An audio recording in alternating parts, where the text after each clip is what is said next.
All right, everybody. Welcome to the Big Blue Breakdown Tennessee Sad postgame show. We are rolling late. It's after hours tonight for a third shift listeners out there, home of Big Blue Talk. And we're feeling blue today, ladies and gentlemen. Horrible game versus Tennessee. Went out there, I think we got beat by 20. I don't know. I don't want to overreact, because it's very easy to do when you get beat by 20, but we beat them. It was in Knoxville. We beat them when it came to Rupp. And the thing that I'm holding on to this like a tick on a dog.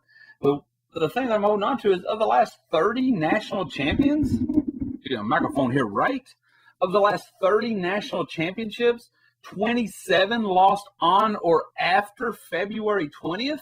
What that tells me is slap in the face is good for the team. Get it ready.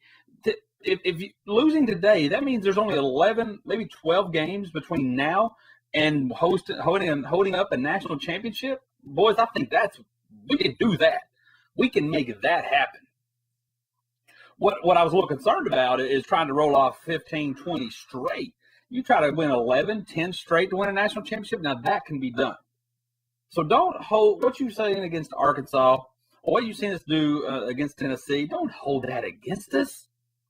We're good. We're fine. I've told everybody this from A1 day one once we started rolling. After we beat the likes of Auburn at Auburn, after beating Kansas, North Carolina, Louisville, going to Auburn, I already mentioned that. Revenge on Auburn, 30-point beatdown at home, beating Tennessee on our own floor, seeing the way we've improved, seeing the way that we played, seeing the things that we've done with Reed Travis on the bench. There's nothing that could have happened today, minus an injury. There's nothing that could have happened that was going to change my mind about this team. We lost by 20. I still think we're a championship contender. If we would have won by 20, that's not changing. Like the flaws that we have, we're going to be the flaws, whether we won by 20 and the upside that we have, the potential we have, is still going to remain, even losing by 20. Once Reed comes back, it's going to take him a couple of games to adjust. I hope he comes back that Florida game. I really want to see him on senior day. We don't get to celebrate a lot of legitimate seniors. I'd really like to see him here on senior day taking advantage of that. And then just kind of shaking some of that rust off. And then going into the SEC tournament, I'm thinking the SEC tournament is going to be a revenge tour. Call it today.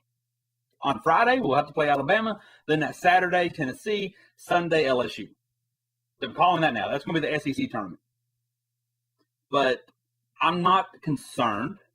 I do have concerns that we can be beaten if we go out there and lay an egg. But I think Cal's going to have these kids ready. I think this is going to show those kids that, because outside of the Duke loss, when it came time to perform, we performed. When the lights was bright, when the crowd was ruckus, when the haters were hating, we performed. We typically laid the goose egg when you thought we wouldn't. Oh, we can beat Seton Hall. We didn't. We should beat Alabama after beating Louisville and North Carolina. We didn't. LSU should have lost to them. Or LSU.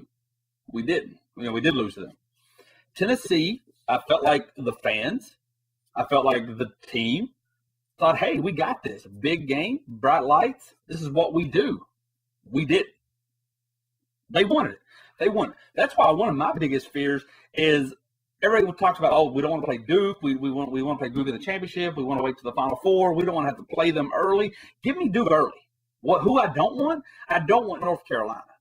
Because we've demolished North Carolina already. They're going to remember that. North Carolina is going, if we play North Carolina in the Elite Eight, I will be more nervous playing them in the Elite Eight than I would be Duke. Because if you play Duke in the Elite Eight, we're already going to be hyped. We remember what Duke did to us. You get Duke in the Elite Eight, we're going to be hyped. You might catch them sleeping. I like those odds. We got North Carolina in the Elite Eight. We're going to go in there. We've done this, no problem. Start planning fights to the Final Four. And North Carolina knows what it's like to be beat down. So I'm a little nervous about that. What I saw tonight, if all those dominoes fell the same way any time in the tournament that they fell tonight, we're losing. I mean, I can't lie to that. But, don't sweat it. me personally, and I would love to hear your all's thoughts. Me personally, this is about the fourth best team Cal's had. Number one was clearly 2015. Yes, I know we didn't win a title, but I can't take outcome from as dominant as that team was. Two, to me, is number 12, 2012. Then you got 2010, and then we're here with this team. I've heard a lot of comparison to this team's not as good as that 2017 team. Well, let's even say that they're equal. That 2017 team, don't remember, their last loss of the regular season was a 20-point loss to a much less impressive Florida team in Gainesville. I think it's 22. I think it's 88-66. Those things are going to happen. That 2014 team, before riling off that run, went down and laid a goose egg to South Carolina. It happens. Shoot, maybe taking that smack in the face at Georgia in 2015 would have opened our eyes up a little better to not play so lackadaisical. I mean, because 2015, you saw it. You saw Notre Dame pushes to the limits. Then you saw Wisconsin beat us. Maybe a late February loss would have opened our eyes. A little water to the face.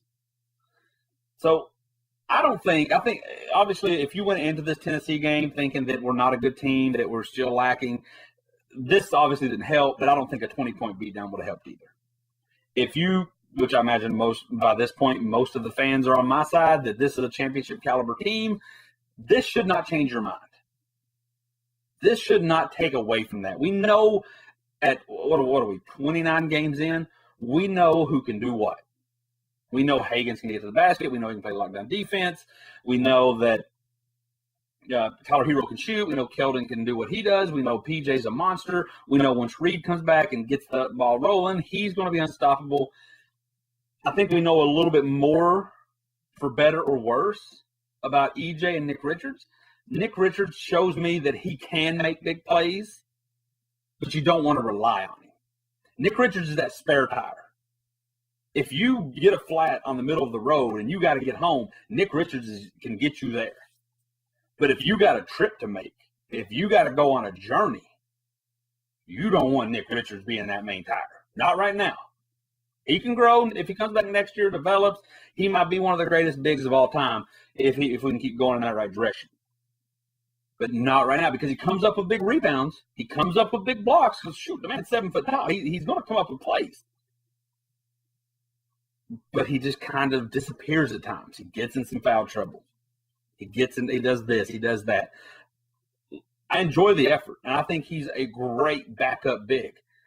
I think if he can play to his potential as we journey into March, he can be a great relief for the likes of Reed and PJ. But if anything happens and we have to rely on him, he's our main guy, I just don't think there's enough time. If you would have had a reverse quad A situation, if you would have had a situation where, say, an injury happened and it would have taken PJ or Nick or PJ or Reed Travis out all season, or for some reason maybe one of them transferred, and then from about the Seton Hall game, you put Nick Richards in to be your guy, we might be cooking. We might be somewhere. Next year, because your bigs are gone. I mean, PJ's gone and Reed Travis has got to be gone.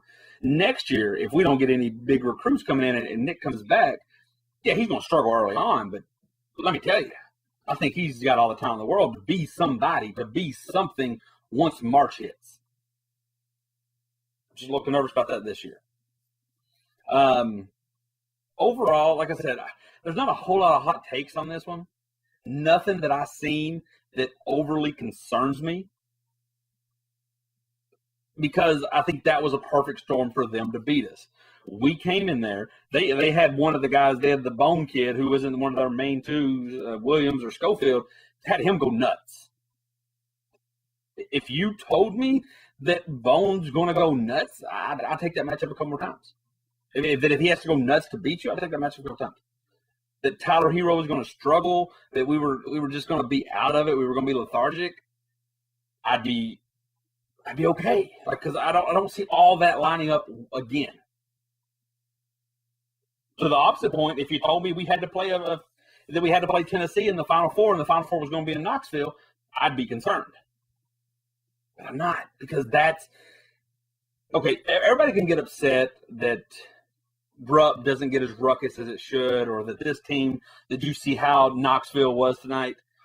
That's a valid concern to make through the season. But once it's March, baby, none of that matters. I hear all the time, they look at the schedule. Man, why don't we go to North Carolina? Why are we playing in Madison Square Garden? Why are we playing in the Pavilion out west? Why are we playing in Bankers Fieldhouse? That's where the big games are going to be. Okay, so what? Tyler Hero struggles shooting at Rupp. That sucks for when we're at Rupp. But when it matters, we're going to be Yum Center.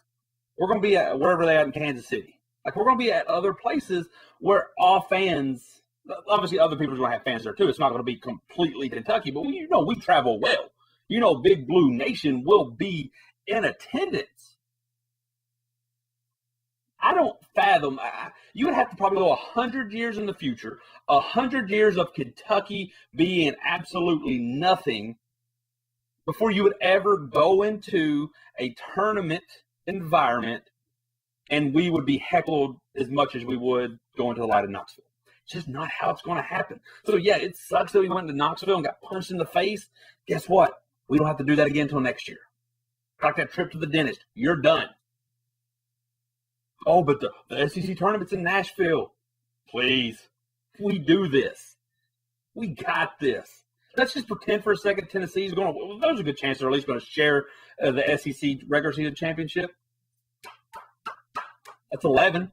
Where are we at, 27, 28? We'll worry about that later. They could have it in Knoxville, for all I care, as long as they open it up to all fan base, because guess what? Big Blue would be there. That's just what we do. So I'm not worried about how we performed. Yes, it's tough. And as someone who is very active in the sports community on social media, I'm in all sorts of, pro sports groups, college basketball groups. Tennessee fans are having theirs. And, man, they are quick to forget. Just 3 weeks ago, I saw somebody put on Twitter, if Kentucky was better at basketball, this would be a good game. Well, man, I said the same thing to you a couple weeks ago. I had somebody put on there that this is what the real Tennessee team looks like. Or when we beat them, oh, we needed that. Well, I could give you the same argument. I could pile up the same excuses on you. We needed this because I truly think we did. Not because I think anyone's actually truly better for a loss, even though I kind of like it. Can I be honest? Can I be honest with just you guys? I kind of like it. Because give me 2-seed Louisville over 1-seed Kansas City? So let's be real. If we're the worst 1 seed, if we somehow scrap and fight back into the 1-seed line, we're probably going to be 4th. Gonzaga's going to be 1. They're packing up going out west. Virginia's looking like they're going to be 2. They're going to take Washington, D.C. for days. Duke will be 3. Kansas City's a lot further away than Louisville, so they're going to take that Louisville train, which leaves us with lonely old Kansas City. Don't get me wrong, I'm not scared to go there. I'll go there. I think we could beat anybody on the moon if we had to. But you give us that 2 line in that Louisville bracket, okay, maybe Duke is number 1. Maybe Virginia's number 1. Because let me tell you, if we're in the same bracket with Virginia and or if we're a 2 seed in the same on that one line as Virginia, if it's Gonzaga, don't worry about it. We ain't going to see them. I don't think any one of those teams is going to make it past Sweet 16. I think they're going to run into a weird, pesky, not that good Wisconsin-style team, and it's a wrap.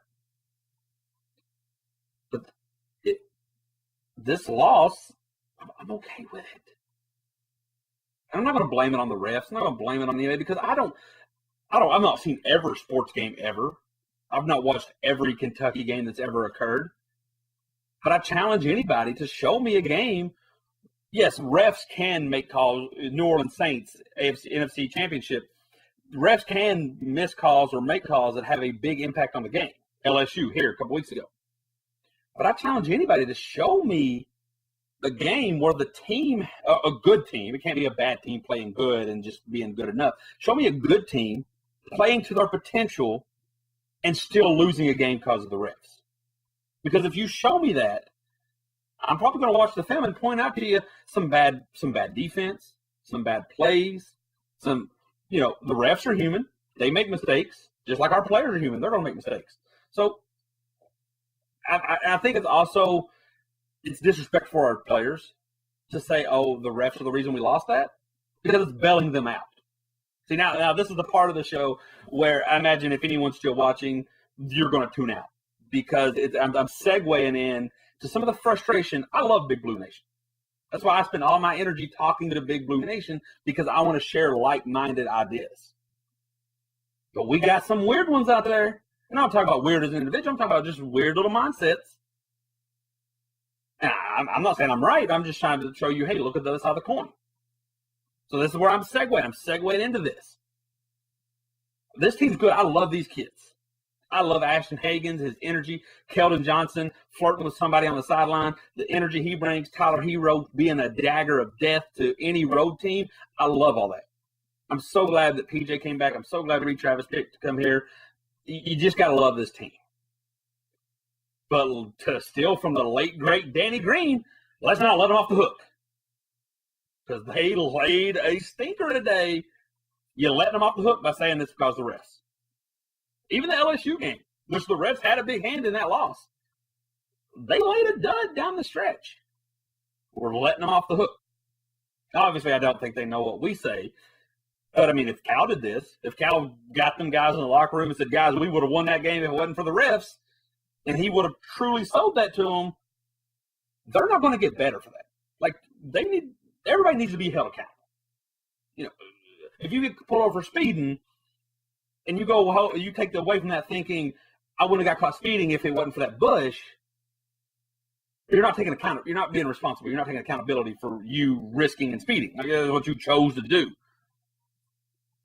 But so the same thing for Kentucky. I mean, we're going to play great games. We're going to play bad games. We're going to play great and get away with it. And we're going to play great and dominate Auburn. We're going to play great and just squeak it by. We're going to lay duds and lose like we did today. We're going to lay duds and win like we did against Arkansas. Let's set the world on fire, but let's not just go on in and say let's not act like these guys are our kids and they can do no wrong. Because they can, and they have, and they will. Let's not say, oh, it's not little Johnny's fault. It's not Junior's fault. It's not Tyler Hero's fault that we lost. It's not Ashton Hagen's fault. It's because of Big Bad Rev. We would have won by 20 if it wasn't for the refs, because you're not going to get better for it. Another thing is, just to kind of circle around this. I didn't say the greatest things about it. I'm sure somebody who will watch this at some time in life will be like, hey, I don't like what this guy just said. Hey, that's okay, though. Just because I said that, just because I chose to say Sammy Thomas Campbell said we played like you know what, that doesn't make that person a bad fan. That doesn't mean that person's a Tennessee fan. It just means that person thought we played like you know what. And if you disagree, you can be like, well, I thought we played really good, but be prepared to bring it with some facts. Because if your response to we played like you know what is, oh, we played great, I'm going to need some facts. Because there's nothing on paper and there's nothing on film that contradicts what OSTC just said right here. I like to read the comments when they come in, so thank you guys for commenting in here. James Lee says, don't you love how these blank vault, and I don't know who's watching. I mean, we are here at 12:43 in the morning. But say, come back and watch this later. I don't want to be salty language on this, but I have no problem with you guys doing it. I'm just not going to say it. Vols fans beat us. Now they think they can win a national championship. Exactly. I agree with you, James, but our fans are going to have to do the same thing. Fans can't take this loss and think we're a Sweet 16 team now. If you thought when we blasted Auburn we were national championship contenders, keep that same energy. Gabe, I know. I was going to grow the mullet. I chose not to. Got to keep it better than that. Maybe I'm the reason. I got my hair cut on Monday, struggled against Arkansas, lost to Tennessee. I'm sorry, guys. But I go back to what James said. Yes, it's so annoying that Tennessee, all of a sudden, after getting demolished in Lexington, and really just playing like duds since then, but between the Lexington and Knoxville games, like right now, they didn't really play impressive. But all of a sudden, they fit in their fingers for rings, talking about cutting down nets, sharing it. The Williams kid was going through, pumping up the crowd. That's fine if you do.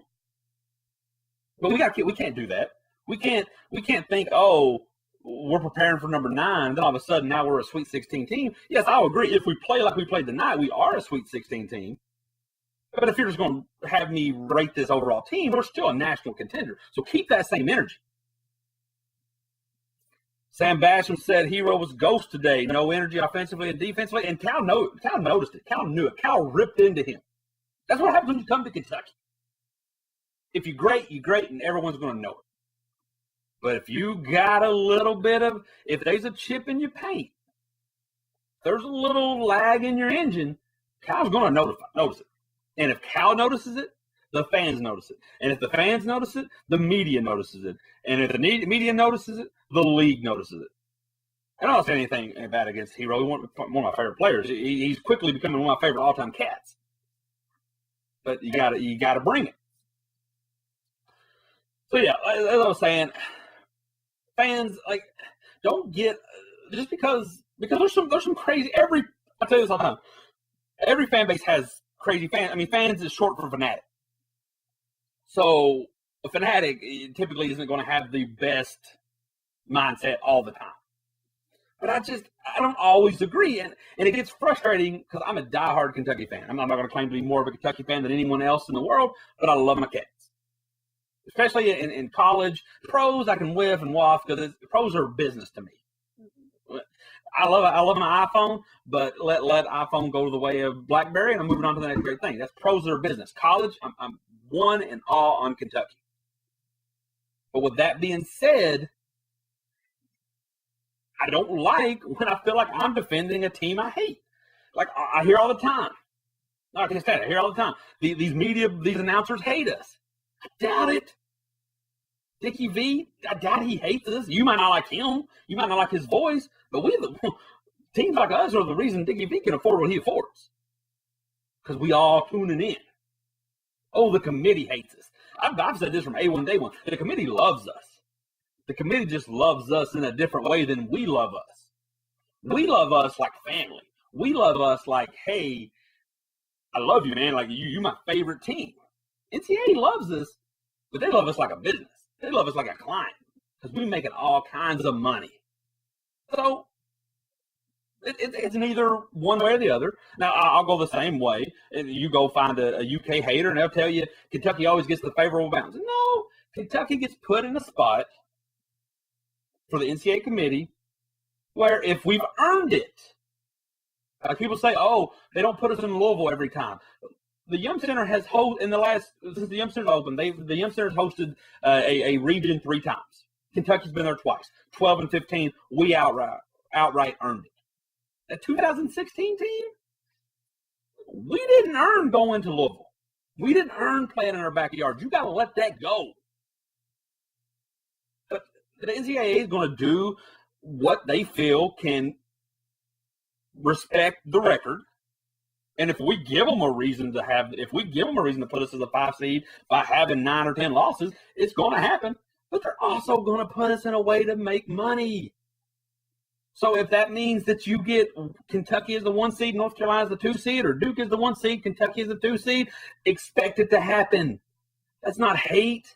That's business. They're trying to profit off that because for those who don't know, not to go off on a side tangent, that's how the NCAA makes their money. NCAA don't get any money off football. It's all March Madness in those brackets. And also, a lot of times you get caught up on names, and the NCAA is hoping on this. Like this year, if there's a bracket, and in one side is North Carolina as the 2 seed, and the other side is a team like Houston, well, you might think we're being disrespected, but Houston might be a better team, but you just don't recognize the name on the chest. I saw it when LSU came to town. We didn't recognize the name on the chest. We didn't respect the name on the chest. That's LSU. This ain't football. This ain't baseball. We got you. Teams get good. Villanova, that name on the chest. Any other year, if just look at the bracket, you would have laughed at that. So the NCAA expects you to overreact to the names. So Duke, North Carolina, Kansas could be having a down year, and they are having a down year. They are rough without their big men. But I guarantee you, if Kansas deserves to be like a 4 seed, but I guarantee you, if they put Kansas at the 2 seed, somebody somewhere would be like, oh, they gave us the world's worst 2 seed, when real or the hardest 2 seed. When you're just focusing on the name on the chest, because that team is not that tough. Please give me a bracket where Kansas is that 2 seed. I'm not saying count your Final Fours, but count your Final Fours. Move on in here. Perry Fain says freshmen are freshmen. This could easily happen in a tournament. Absolutely. And if you weren't watching earlier, that's why I said 27 of the last 30 national championships have lost on or after February 20th. Have lost in late February or later, because anybody can lose to anybody. There's a reason since 1976 we haven't seen an undefeated team. It's because everybody needs that slap in the face. That 2015 team had 10 NBA players on it. Not all of them made it. Not all of them are great, but they 10 NBA players. We didn't get the slap in the face until it was too late. So, yes, anybody can play like this. And if we have a night, like a bad shooting night, but like I said earlier, I like my odds. Sports is about odds. Being a sports fan is a lot of times about looking at the odds. You mean to tell me to lose, we have to play a top-ranked team? Okay, that's not going to happen until later rounds. They have to be in a ruckus environment. I don't like that happening. I don't think anybody's going to outdo Kentucky when it comes to traveling for the tournament. They have to have all their players playing great, plus one of their role players playing out of their mind, plus Kentucky playing as bad as we've seen Kentucky play. I mean, we've seen Kentucky play some duds. So you have to have all that happening. Well, I'll take it. I'll take it. I mean, I'm not saying size me up for the ring. I'm not ordering my shirt already. But I like my odds. I think the best 3 teams in the country is Kentucky, Duke, and North Carolina. When you look at who's going to play, I think all 3 of those teams are the toughest. And if all 3 of those teams bring their A game, and if when the bracket comes out, you could guarantee that all 68 teams is going to bring their best game, all the mystery's gone except those 3. And then a lot of it factors in. I still think Kentucky's one of the best, but a lot of it factors in because when we bring our A game, we got depth like no other. Duke's shown you what they do if you have to start, digging through that depth. Moving on here, Devin Burner. How they responded to Ole Miss will say a lot about this team. I love this team regardless of the day or what happened. Yeah, but also I expect us to respond, but Ole Miss is a ruckus environment. Don't go in there pouting. Don't go in there head hung down. Oh, no, number 1 seed's gone because they'll send you home with another loss. But I'm okay with it because, and consider my fandom a bank. Cal's got good credit with me. I've seen Cal bring a lot of bad customers in here, but they always pay off at the end. And minus 2013 and 16. I always get my ROI, my return on investment. I always get it.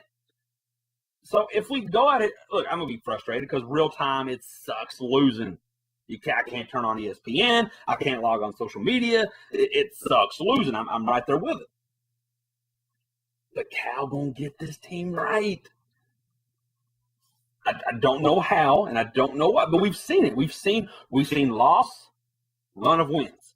Loss, run of wins.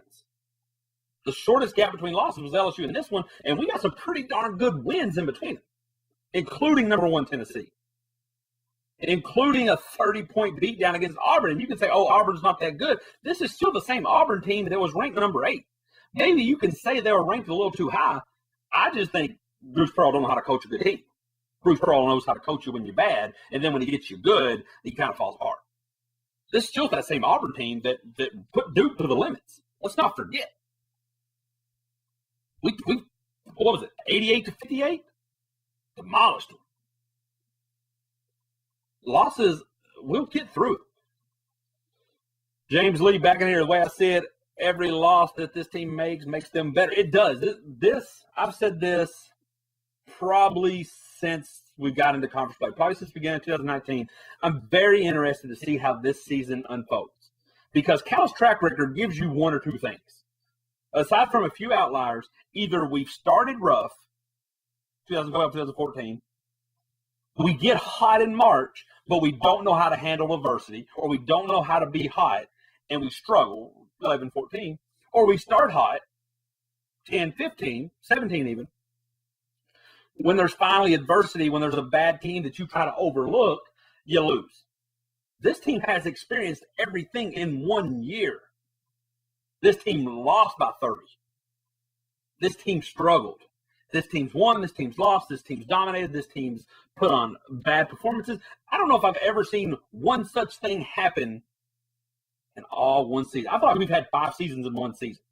It feels like so long ago that this 34-point loss happened. So I'm going to be very interested to see how all this comes together. When it's showtime, when it's go time, when these kids are loaded up and standing in these stadiums, how are we going to do?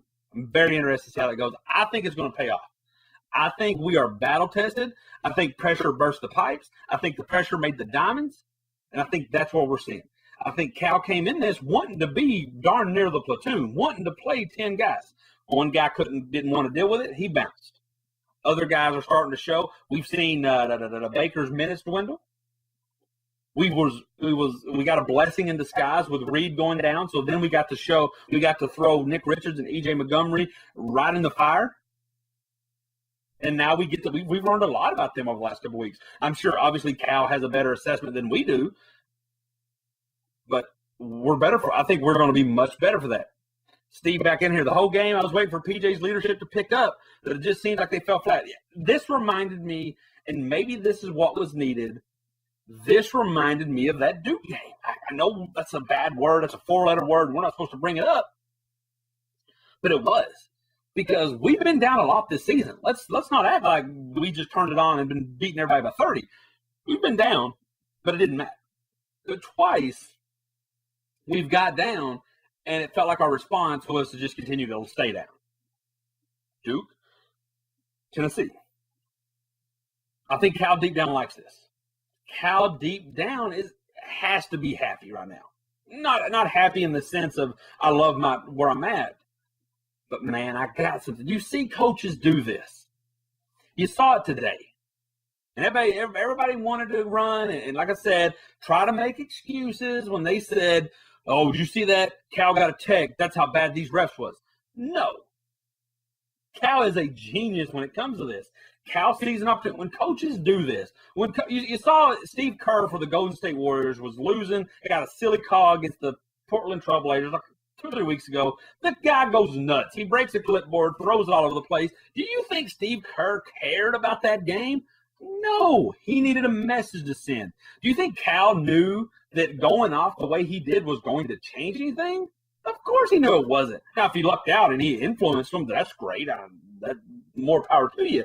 But I think Cal's been around the game long enough. Cal knows these refs well enough to know who he can bend and who he can't. And you catch a lot more flies with sugar than you do vinegar. Whatever the honey with vinegar, whatever the saying is. Cal said, let me act out on this. Let me yell. Let me stomp. Let me bring the house down. Because typically what you can get out of that is your team looks at the coach. Your team is looking at Cal saying, hey, he got our back. He's that fired up. I need to be this fired up. Cal's in here pulling strings. And he knows how to pull the strings with us. Like Cal, you can say what you want about Cal. But Cal is the best coach for this team. Cal is the best coach for Big Blue. I didn't have a shirt on. Cal is the best coach for that team back there. Because what Cal does is he knows how to handle everybody. He knows how, when those players are playing bull, he knows how to get them right. When us fans are starting to chimmer, he knows what to say. Why do you think he throws out little words like tweak? I'm not saying in 2014 he didn't tweak Aaron Harrison or Andrew Harrison. I just think he was working on something all season. He started to see it gelling. He wanted to continue to focus on it, and he packaged it and marketed it and sold it to us. And let me tell you, we ate it up. When Cal said the tweak's coming, boy, we ate that up like it was filet mignon. And it paid off. Cal knows how to talk to the media. When everybody's like, when people on here say, oh, can you believe Cal said this? Can you believe Cal said winning title or sending kids to the pros is more important than winning titles? That part wasn't for us. That was the serving he served up to every mama in every living room. When Mama Hagans was sitting down in Georgia and heard that, that's when she knew I can send my kid here. because he ain't going to let him get eaten by that crazy fan base. When we get these big-time recruits, you don't think these parents sit around and say, okay, well, who's got your best interest in heart? And they turn on TV, and Cal's talking about sending this player to the pros and sending this player to the pros, and every one of our fans are saying, oh, he cares more about the NBA than he does us. I don't think so. The man's he's just serving up that delicious steak to the fans, the players, and their family, who says, you know what? Coach K seems kind of slimy. Roy Williams seems a little stubborn. Bill Self's in trouble. Louisville's about to shut down. That Cal kid, like, you know, I feel like he says the right thing. And it's starting to show. Because, look, I saw this brought up. Bomani Jones brought this point up on ESPN. I was watching him. He said that Duke went down the crapper. Case, I'm paraphrasing. Duke went down the crapper when Zion went out. What's Coach K doing? Because if you lose one player and your team is gone, look, I know if you lose a player, your team's gone. But it's showing you Cal does more with these. So stay off the guy's back. He knows what we're doing. This team will be fine. Oh, this is going to wrap up. This is going to be bringing in one big thing. The team's going to be fine. We all going to be mad. We all going to complain about things. The committee's going to come out. We're going to complain. The refs are going to call foul. We're going to complain. And then the haters on the other end are going to do the same thing. When we look at the bracket on Selection Sunday, oh, the NCAA hates us. Every other hater in the world is going to look at it and say, oh, the NCAA wants Kentucky to win. It's just how it works. One thing I do want to say, a lighter note, but I think there's some truth to it. I don't know if y'all know this. Is Instagram. I'm too old because I don't know who this. Who knew that technology would make people age that much faster? Like, I never thought when I was 29 years old I would be out the loop. I'm out the loop. This Instagram model, is that even a term? Is that a profession? Is that her career? She's been coming to Kentucky, right? She's been up in the stands, looking how she's looking. And the old hats, the old people, and I say that word playfully, I don't mean any disrespect, are saying, no, we can't have this, shut this down. And all the young kids are like, oh, I wish you was coming to my team. Oh, this is the greatest. Kentucky's so cool because this person's there. It's a new Ashley Judd. It's Ashley Judd 2.0. So everybody was ranting and raving that she was here, that, oh, these kids need to be focused. Like, they're not robots. So look, if an 18-year-old kid's going to play his best, it's going to be in front of this girl. It's going to be in front of girls. Like, that's, think back to 18. Like, that's when you did everything. You was at the local gym playing. Girl walks in, boom, I'm going to start playing. So at first I was like, quit being old. Nothing to see here. This is good. Then I got to checking out, like, who she was. I wanted to be hip. I wanted to be cool. I wanted to know who she was. If you don't like strong language, I suggest you don't. If you got kids, I suggest you don't have them follow her.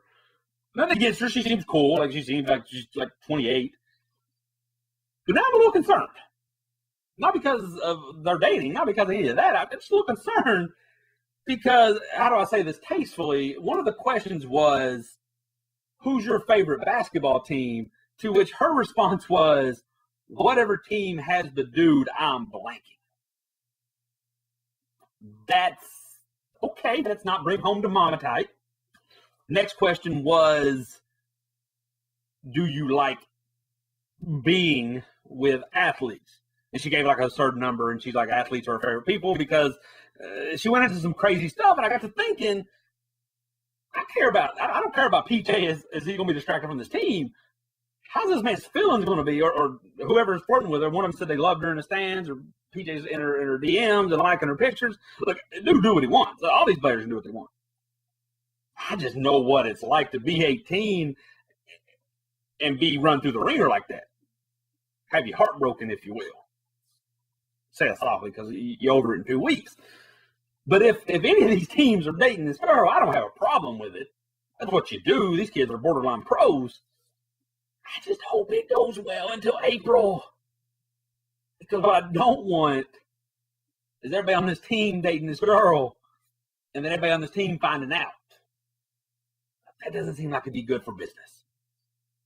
Like I said, don't care what these kids do. I'm not that old. I just don't want it to end badly. But that's it. Not much to talk about. We took a loss. It is what it is. We'll wrap this up. I think we'll come back. I don't know if it's going to come back so quickly that it's against Ole Miss. But I think we come back. I think we come back hard. I think there's going to be a revenge tour. SEC, I said at the beginning of the show, revenge tour coming. I think it's going to be Alabama, Tennessee, LSU will probably be the 3 seed. That doesn't matter. We own the SEC tournament. It's our thing. It's what we do. Thanks for tuning in. Like I said, not much to say. We're at that point where we've had our appetizer. We're just waiting for dinner. I've said this for the last week. Win by 20, not going to change my mind. Lose by 20, my mind still wants to stay the same. We're a championship contender. We're a top 3 team in the country. Duke's it's 1-2, it's 1A, 2A, 3A. It's Duke, Kentucky, North Carolina. Thanks for tuning in to Big Blue Breakdown. I'm out. We'll probably drop a podcast some other time later in the week. Post-game show. Man, when's the next game? Tuesday? It'll be Tuesday night. I'll be joining us. I don't know. Like I said, I can't get too hyped. I can't get too down. March is here. March Madness has officially started. Tournament, Selection Sunday, all of it's coming. We'll know more then. Thanks for tuning in. We're out. Oh, that ended.